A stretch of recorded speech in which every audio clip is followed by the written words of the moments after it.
Hello les filles, alors très récemment je vous ai fait une super vidéo sur la conversation qu'il faut avoir avec les hommes pour savoir si vous savez la conversation, pour savoir si vous allez bien dans la même direction, que vous cherchez tous les deux le couple, n'est-ce pas? Et on voyait à quel point c'était dur d'avoir cette conversation tout simplement parce que vous courez le risque de mettre fin à l'histoire, tout simplement, parce que s'il n'est pas d'accord, s'il vous dit « Ah non, mais finalement je veux pas de relation sérieuse avec toi », bien sûr on sait que ça s'arrête, donc c'est horrible à faire, c'est horrible. Et quand je travaillais le sujet, je me disais, mais en fait, il y a une autre raison pour laquelle on n'ose pas avoir cette conversation avec lui. Et j'ai été à votre place, donc je sais très bien ce qui se passe dans ce cas-là. On a cette petite voix dans notre tête qui nous dit « Oui, mais j'ai entendu tous les love coachs nous dire « Oui, mais il faut pas mettre la pression aux hommes, il faut pas faire d'ultimatum aux hommes parce qu'ils aiment pas ça. » Voilà, ça, je l'ai connu aussi, je me suis dit la même chose. Ils aiment pas ça, faut pas leur mettre la pression. Donc je vous confirme, c'est du gros n'importe quoi. D'ailleurs, vous verrez que les hommes, les love coachs qui disent ça, ce sont des hommes. Donc à un moment, oui, tu m'étonnes, c'est pas agréable d'avoir des conversations comme ça, c'est pas agréable qu'on te mette la pression, c'est pas agréable qu'on te mette un ultimatum. Oui, ils aiment pas ça, mais nous non plus, on n'aime pas ça, j'ai envie de te dire. Voilà, c'est comme on n'aime pas sortir les poubelles, on n'aime pas aller se faire une prise de sang ou je sais pas quoi. On n'aime pas ça, mais on est obligé, donc on y va quoi. Donc là, c'est pareil, ils aiment pas ça, mais à un moment, on peut pas y couper. Et surtout, en 2024, j'ai envie de dire, mais ça n'a aucun sens de dire ça. C'est vraiment contre-productif, en tout cas, si on veut vraiment aider les femmes. Là, c'est impossible. En 2024, si vous ne mettez pas la pression aux hommes, mais je vous assure qu'ils ont très bien compris comment louvoyer autour du truc et ne jamais rien faire, ne jamais s'engager, ne jamais se mettre en couple. Donc malheureusement, je sais que c'est agréable pour personne, et vous êtes la première pour qui c'est pas agréable, je le sais, d'aller mettre la pression et tout ça. Mais malheureusement, des fois, vous y couperez pas. Donc à un moment, il faut vous enlever l'idée de la tête que il ne faut pas mettre la pression aux hommes, il faut faire sauter cette barrière absolument. Parce que si vous faites ce que les hommes ils veulent, ce que les hommes ils aiment, parce que ça on dit ils aiment pas qu'on leur mette la pression, donc si vous faites le truc inverse, si vous faites ce qu'ils aiment, eux ce qu'ils veulent c'est des relations pas sérieuses, vous savez des relations long terme, vous êtes là à chaque fois qu'il a besoin de vous, pour coucher avec vous, pour lui tenir compagnie, quand il se sent seul, quand il a envie de discuter, quand il a envie de se plaindre de ses petits bobos, voilà donc vous êtes là tout le temps, à sa disposition absolue, mais par contre, jamais vous n'aurez le titre de couple et tout ça, et lui, il est libre d'aller faire ce qu'il veut ailleurs, non. Si vous voulez si vous voulez vraiment faire ce qu'un homme aime, c'est ça, vous faites ça. Donc là, c'est ce qu'on appelle relation d'âme de compagnie, mais encore pire, parce que vraiment, là, vous avez plus rien, voilà, vous faites plus rien comme, parce que c'est ses besoins à lui, ok, mais pas les vôtres. Donc bon, on va oublier ça tout de suite, c'est des relations dévaluées, on oublie ça. Mais vous voyez, vous pouvez pas en fait céder à tous ces petits caprices d'hommes. Heureusement d'ailleurs qu'ils demandent pas en général, bien sûr, parce que c'est trop exagéré, mais parce que c'est trop à l'inverse de vos besoins à vous. À moi, il faut respecter vos besoins. Il faut aussi vous prioriser. Voilà, je dis pas qu'il faut tout faire pour lui faire plaisir ou qu'il faut tout faire pour vous faire plaisir à vous, mais voilà, il faut faire des compromis à un moment. Donc, en 2024, si vous ne mettez jamais la pression aux hommes, vous risquez de rester dans le flou artistique jusqu'à la fin des temps. Le couple, vous pouvez tout de suite oublier parce que jamais vous n'y arriverez. Vous n'arriverez pas à le mettre en couple. Donc c'est ces relations d'âme de compagnie totale. Et si vous ne voyez pas vraiment à quoi je fais référence en vous parlant de relations d'âme de compagnie, si vous pensez que ça ne vous concerne pas, il y a peut-être quand même des chances que ça vous soit déjà arrivé. Voilà. Si vous y pensez bien, vraiment, si vous êtes vraiment, vraiment objective, n'est-ce pas? Parce que c'est devenu absolument, mais c'est effroyable, mais c'est devenu d'une banalité. C'est incroyable. Moi, je vois ça tout le temps. Effectivement, j'ai un biais parce que les personnes qui me contactent, elles ont déjà des problèmes sentimentaux, évidemment. Mais ça, c'est tellement diffusé. Donc, ce type de relation où on n'a pas le couple, on n'a pas l'engagement derrière, on est à peu près une dame de compagnie, il n'y a pas des sentiments qui se créent, il n'y a pas de relation qui se crée, qui se construit, mais par contre, ça ressemble beaucoup à un couple. On va être avec lui régulièrement, on va se voir souvent, on va passer plein de moments avec lui, on va aller boire des verres, on va aller de temps en temps même au resto, parfois même il va nous inviter en week-end, mais en réalité, si vous êtes honnête, vous vous rendrez compte que ça aurait pu être un pote à votre place, sauf quand ça se passe au lit bien sûr, mais le week-end, il aurait pu faire ça avec un pote, c'est pareil, voilà, il n'y a pas vraiment de construction de relation derrière. Et je le vois vraiment, vous savez, moi je suis love coach depuis 6 ans et je vois vraiment l'évolution. Quand je vous parle de ça sous cet angle-là, c'est que c'est vraiment devenu un fléau total. Il faut absolument revenir à des relations qui sont avec un peu plus cérémoniales, malheureusement. Et donc, c'est des relations qui vont durer genre 4-5 mois, ça va ressembler énormément à un couple. Et quand je vous dis, ça s'arrête au bout de 4 ou 5 mois, c'est tout simplement parce qu'au bout d'un moment, vous allez, alors consciemment ou inconsciemment, en vouloir plus. Donc, vous allez mettre justement un petit peu plus de pression, vous allez mettre un petit peu plus d'énervement parce que vous ne comprenez pas pourquoi ça ne se fait pas alors que vous passez autant de temps ensemble.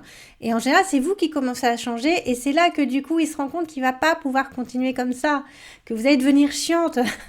Que vous allez avoir des besoins, enfin vous allez exprimer vos besoins et que malheureusement ça va pas être compatible avec les siens.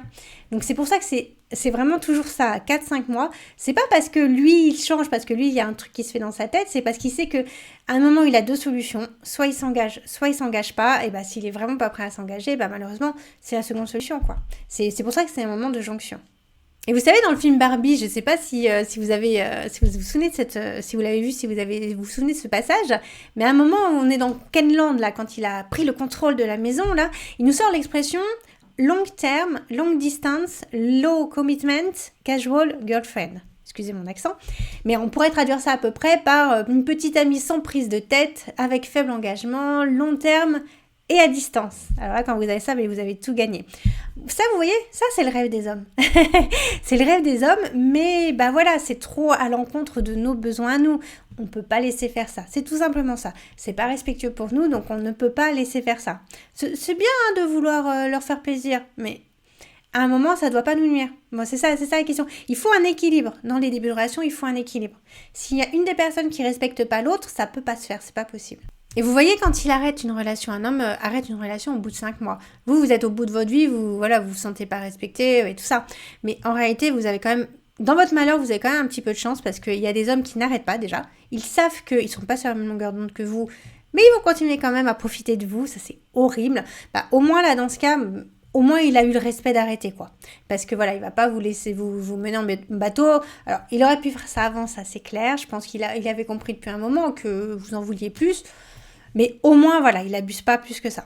Donc, si vous sentez que vous êtes un peu dans cette relation, un peu d'âme de compagnie, que vous n'êtes pas exactement aligné sur l'objectif de la relation, donc de se mettre en couple, parfois c'est récupérable. Parfois, on peut réussir à inverser cette dynamique de relation. Mais parfois, ça l'est pas, hein. On est clair, hein. Moi je vous dis, je vous vends jamais du rêve, hein. Tout n'est pas modifiable. Si vraiment cet homme, il a vraiment rien pour vous, pas de sentiments et qu'il fait juste profiter de vous, vous pourrez pas le forcer. À un moment, il est trop éloigné du couple, quoi. Mais c'est vrai qu'il y a quand même beaucoup d'hommes qui, au début, se visualisaient bien en couple avec vous pendant genre 1 ou 2 mois. Je vous dis pas pendant 2 semaines, hein, jusqu'à coucher avec vous, c'est pas ça. Mais disons que pendant 2 mois, ils se voyaient bien avec vous et finalement, ils commencent à changer d'avis parce que, sans le savoir, vous avez commis pas mal d'erreurs, malheureusement. Là, dans ce cas, oui, ça peut être récupérable. Déjà, il faut comprendre ses erreurs, il faut réussir à s'amender dessus, hein, à faire amende honorable. Écoute, j'ai compris que ça allait pas, on va revenir là-dessus, on recommence un petit peu à zéro. Et dans ce cas, parfois, effectivement, on peut quand même aboutir à quelque chose. Mais en tout cas, malheureusement, quel que soit le cas de figure, surtout si vous avez plus de 35 ans, je peux vous assurer là, que vous êtes sorti de votre... vous allez entamer une deuxième longue relation, que vous sortez de votre première longue relation, et l'autre que vous avez en face de vous, pareil. Si vous lui mettez pas un petit coup de pression à un moment ou à un autre, ça va être compliqué. Hein. Ça va être souvent compliqué. Alors pas tous, il y a des hommes qui sont ravis de s'engager, quoi qu'il arrive, il n'y a pas de problème. Je vous invite à aller vers ces hommes-là, vous n'aurez pas de soucis, mais après 35 ans, c'est quand même plus rare. Hein. Ils sont quand même un petit peu plus réfractaires à s'engager pour pas mal de raisons que je vous évoque assez régulièrement dans mes vidéos. Bon, je ne vais pas revenir là-dessus parce que ça va déjà être un petit peu long. Mais voilà, ça va être quand même plus compliqué. Hein.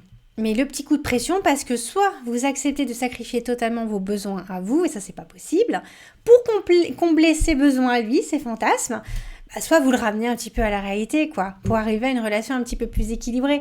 Alors ce que j'aime bien cette image en ce moment, ça m'est venu un jour, est-ce que vous avez déjà vu un homme sortir la poubelle de lui-même ? Non. Non, ça n'existe pas, ça. Bon, excusez-moi à ces messieurs qui le font naturellement. Il y a des hommes qui le font. Mais bon, la plupart des hommes, ils le font pas. Faut lui demander, et ensuite, il faut lui demander 50 000 fois avant qu'il le fasse. Bon, après ça, il y a des méthodes, hein, mais bon, c'est pas le sujet de la vidéo. Mais bref, voilà, si vous ne lui demandez pas, il ira pas. Et il va même vous dire, mais tu m'as pas demandé. Là, c'est pareil. Si vous lui mettez pas la pression, si vous l'obligez pas parfois à certaines choses, si vous lui dites pas qu'il faut le faire, il fera comme si c'est pas qu'il est pas au courant. Ah, mais je savais pas qu'il fallait faire ça. Et souvent, quand vous venez me voir, en fait, vous avez une relation qui est déséquilibrée, si vous voulez. Il y a une des deux personnes qui met beaucoup plus d'énergie que l'autre. À un moment, il faut rééquilibrer un petit peu la relation. Sinon, ça peut pas marcher, c'est pas possible. Parce que là, des fois, on a un peu des dénis de réalité. Normalement, le contrat, quand on entame une relation, c'est qu'elle soit équilibrée. C'est pas, il y en a un qui se fait avoir pendant que l'autre, il a tout, il s'assoit en pacha et puis il a tous ses besoins qui sont répondus. Et parfois, on n'a aucune idée du pétrin dans lequel on se met, en fait, en acceptant des choses qu'on ne devrait pas accepter. Donc oui, voilà, parfois il faut leur mettre la pression, parfois il faut mettre des ultimatums, parce que sinon on va se retrouver comme une dame de compagnie, et puis c'est tout. Et alors attention, on est d'accord, c'est toujours mieux de ne pas avoir à le faire. Normalement, il faudrait, dans notre positionnement, dans notre comportement, dans notre façon de... nos actions, les actions qu'on met en place, il faudrait pouvoir l'incarner tout ça. Mais on ne sait plus le faire, c'est ça le souci, on ne sait plus faire tout ça. Donc effectivement, parfois il faut s'aider des mots. C'est pas idéal, c'est pas ce que je vous aurais conseillé de faire il y a 5 ans, ça c'est clair. Mais vous êtes tellement perdu au niveau justement de ce positionnement que vous devez incarner. Vraiment, c'est dans vos actions. Vous faites des actions qui sont contre-productives. Vous l'amenez à ne pas prendre votre relation au sérieux. Je vous assure, c'est vous qui envoyez le message.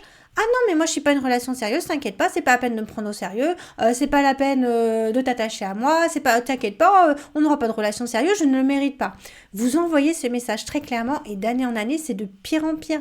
On sait de moins en moins le faire et au contraire, les hommes, ils savent de plus en plus nous amener mécaniquement par leurs actions à ne pas le faire en fait. Donc on se fait complètement piéger. Donc ça, c'est des choses que vous devez apprendre parce que vous pouvez pas les deviner, c'est pas possible. Et les hommes, ils se permettent de plus en plus de choses avec nous, ils comprennent très bien comment vous imposer des relations dévaluées sans que vous réagissiez derrière. Donc ils se gênent pas parce que vous ne dites rien, vous ne réagissez pas et vous ne leur dites pas non, vous y allez quoi. Et c'est pas qu'ils sont méchants ou malveillants et tout, mais c'est ils répondent à leurs besoins. Ils voient que ça marche, ils ont testé, ça marche, vous mettez pas de limites, donc pourquoi ils se priveraient quelque part. Donc c'est nous qui devons apprendre à mettre ces limites, à comprendre déjà ce qui se joue. On ne comprend pas l'enjeu derrière de ce qu'on accepte. Donc déjà comprendre ça et ensuite savoir se repositionner, faire les bonnes actions pour lui faire comprendre que voilà, on met ses limites. Et en général, même ça, on ne sait pas le faire. Moi, je vois parfois sur des réseaux sociaux, je vois des filles qui disent « Regarde comme j'ai bien mis mes limites ». Je suis là en train de... Mais elle a rien mis du tout, là. Elle a rien mis du tout, cette fille. Et à un moment, on ne sait pas du tout comment faire. On ne sait plus ça. Donc oui, c'est moins bien, c'est pas idéal, mais parfois oui, au moins passer par les mots, c'est ce que vous savez faire. Puisque vous n'arrivez plus à le faire par les actions, déjà passer par les mots pour expliquer, voilà, pour éclaircir la nature de la relation, pour exiger plus, voilà, pour mettre la pression. Encore une fois, c'est pas idéal, mais c'est mieux que de ne rien faire et vous le ferez plus facilement. Parce que nous on est plus dans la communication que dans l'action. Donc effectivement, on comprend mieux tout ce qui relève de la communication. Donc on n'a pas le choix. Voilà, c'est le moins pire. Et vous savez, faut jamais faire la meilleure solution. La meilleure solution, c'est de l'incarner. Mais vous n'y arrivez pas là parce que vous n'avez pas les connaissances. Donc la deuxième meilleure solution, c'est de dire avec les mots. Donc si la meilleure solution ne vous est pas accessible, vous en foutez, vous prenez la deuxième. C'est pas grave si c'est pas parfait. Au moins, vous arriverez à faire passer le message. Mieux que si vous le faites imparfaitement parce que vous ne savez pas ce que je veux dire par c'est quoi les actions, vous n'en avez aucune idée. Voilà. Donc, bon. Mais si vous ne savez pas quelles sont ces actions, vous allez voir ma formation Mission Femme de sa vie parce que moi je vous explique, je vous donne carrément un PDF qui fait je ne sais pas combien de pages pour vous dire tout ce que vous faites mal. Je vous ai listé tout ce que vous faites pas bien. Vous avez halluciné. Vous allez halluciner en voyant ça, mais vous n'imaginez même pas. Vous ne savez pas que depuis le premier jour, le premier message que vous envoyez à cet homme, vous faites des trucs qui envoient le message que vous n'êtes pas du sérieux en fait. Donc allez voir ma formation, vous avez le lien dans la description et franchement, ça va changer les débuts de relation.